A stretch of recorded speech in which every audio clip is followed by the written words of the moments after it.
Cordial saludo, mi nombre es Steven Santa y voy a explicar en este momento la ley de Joule. Esta fue propuesta por James Joule en el año de aproximadamente 1840. Y tenemos un pequeño dibujo de un bombillo eléctrico. Y pues nosotros muchas veces nos hemos preguntado lo que sucede al filamento de esta bombilla para que con solo hacer clic en el interruptor la bombilla pase de apagada a encendida. Nosotros muchas veces nos preguntamos eso, pero no nos preguntamos por el fenómeno físico que hace que esto ocurra. Y la respuesta a esto nos la ofrece la ley de Joule, siendo una herramienta esencial en el análisis de circuitos eléctricos. Pero antes de iniciar con la ley de Joule debemos conocer muy bien el concepto de potencia, y para esto voy a explicarlo mediante un caso particular. Ya que vivo en una finca, entonces voy a hablar sobre los motores de las máquinas despulpadoras de café. Entonces, si nosotros pensamos en dos máquinas despulpadoras diferentes, una de un solo chorro y otra de 6, pues debemos usar dos motores diferentes. Cuando me refiero a los chorros es los huecos que tiene la máquina por donde sale el café ya despulpado. Entonces nosotros también sabemos que la potencia se mide en caballos de potencia en este caso. Ahora, el motor que mueve la máquina de un solo chorro tiene poca potencia, pues tiene pocos caballos, mientras que el motor que mueve la máquina de 6 chorros tiene mucha potencia, pues tiene bastantes caballos. Entonces, a lo que me refiero es que como el motor que debe mover la máquina más grande, la de 6 chorros, tiene mayor cantidad de caballos de potencia, entonces va a tener mayor potencia. La energía es la capacidad de producir movimiento. Entonces la potencia nos habla de lo rápido que puede usarse esa energía, o dicho más habitualmente, la energía por unidad de tiempo. La potencia es la energía por unidad de tiempo. Pero resulta que en electricidad nosotros no vamos a medir la potencia como caballos de fuerza o de vapor, sino como vatios. Y en nuestro caso entonces, un vatio nos dice cuánta energía se ha usado por segundo. Entonces un vatio es un julio por segundo. Muy bien. Resulta que ahora sí podemos hablar de la ley de Joule. Y esta ley nos dice cuánta potencia extrae una resistencia del circuito eléctrico en el que está conectada. En realidad, entonces, la ley de Joule nos ofrece un método sencillo para predecir la potencia que una resistencia eléctrica transformará en calor cuando sea atravesada por una intensidad de corriente.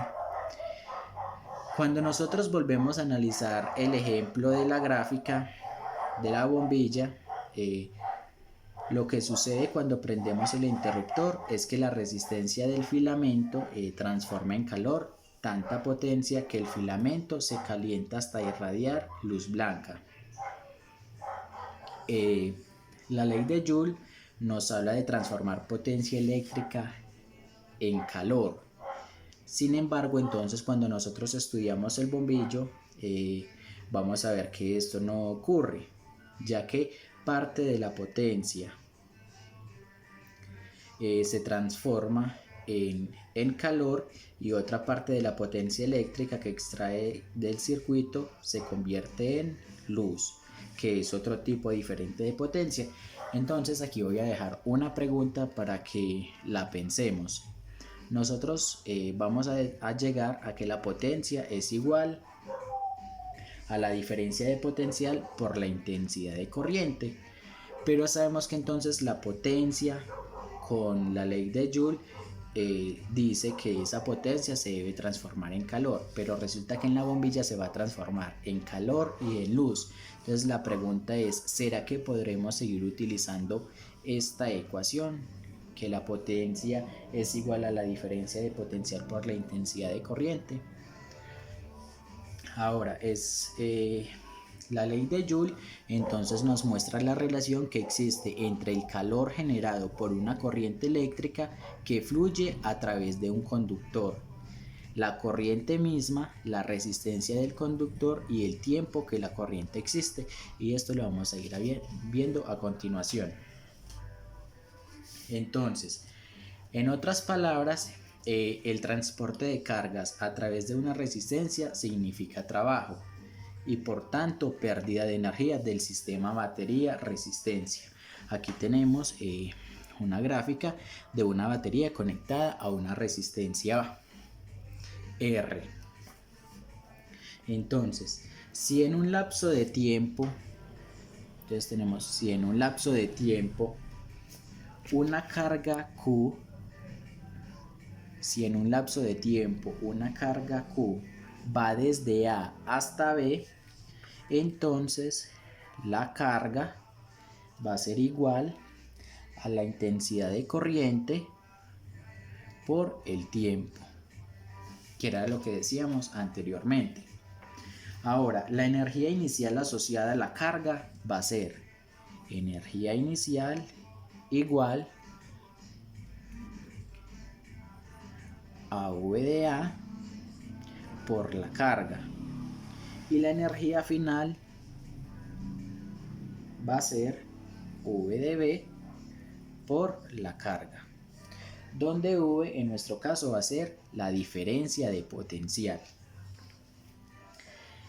Y esta producción de calor debido al paso de una corriente es lo que denominamos entonces efecto Joule.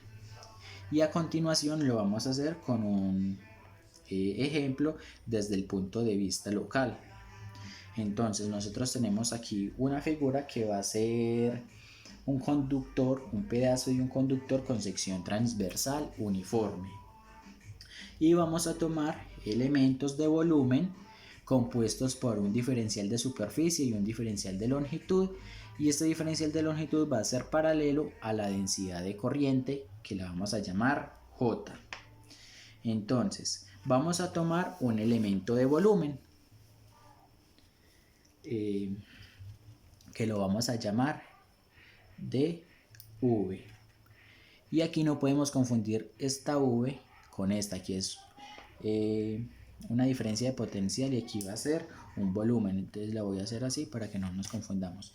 Entonces un dV con 4 aristas paralelas a la densidad de la corriente, aquí la tenemos.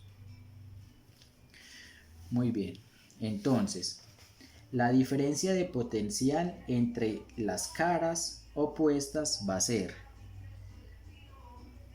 este es de volumen, entonces la diferencia de potencial entre las caras opuestas va a ser el campo eléctrico multiplicado por el diferencial de longitud, mientras que la corriente que pasa por estas caras va a ser dI igual a J, que ya sabemos que es la densidad de corriente, por un diferencial de superficie.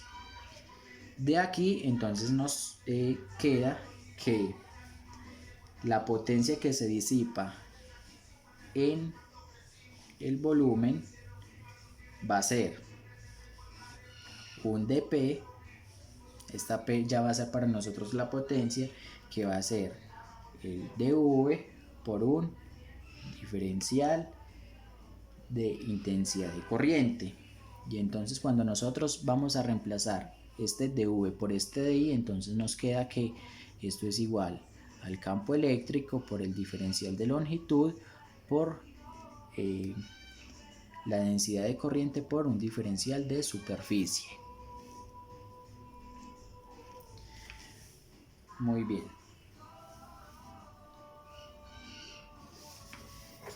Pero como nosotros ya tenemos entonces que el elemento del camino dL es paralelo a la densidad de corriente, entonces nosotros podemos intercambiar los elementos de esta expresión por la forma en que tomamos los elementos de volumen. Entonces vamos a decir que este dP va a ser igual al campo eléctrico por la densidad de corriente por el dl por el diferencial de superficie. Pero dl por ds es el elemento del volumen sobre el cual se integra, del que estábamos hablando inicialmente. Entonces vamos a tener una integral que vamos a tener que dp es igual a la integral del campo eléctrico por la densidad de corriente por un diferencial de volumen, para que no nos equivoquemos, porque ya dijimos que el diferencial de volumen va a ser el dl por el ds. Cuando nosotros resolvemos esto nos queda que P es igual a la integral de volumen del campo eléctrico por la densidad de corriente por el diferencial de volumen. Y esta la vamos a llamar como la expresión general de la potencia disipada. Muy bien. Ahora, tenemos esa ecuación